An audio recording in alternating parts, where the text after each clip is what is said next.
ఈరోజు జిల్లేడు పూలతో గానీ, ఎర్ర తామర పూలతో గానీ అమ్మవారిని పూజించండి. ఆ కోరిక వెంటనే క్షణకాలంలో నెరవేరుతుందని దేవీ తంత్రంలో చెప్పారు.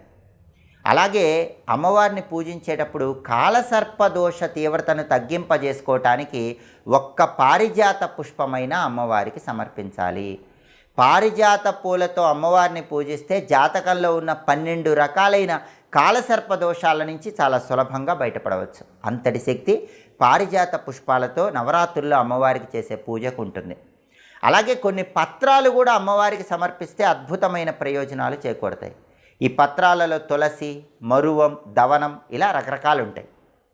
మరువం అమ్మవారికి సమర్పిస్తే ధనలాభం కలుగుతుంది. అమ్మవారి చిత్రపటం దగ్గర మరువ ఉంచి నమస్కరిస్తే ఆదాయ మార్గాలు పెరుగుతాయి, వృధా ఖర్చులు తగ్గిపోతాయి. అలాగే అమ్మవారికి పూల మాలికలు కట్టేటప్పుడు ఆ పూల మాలికల మధ్యలో దవనం ఉంచి ఆ దవనం అలంకరించిన పూల మాలికలు అమ్మవారికి సమర్పిస్తే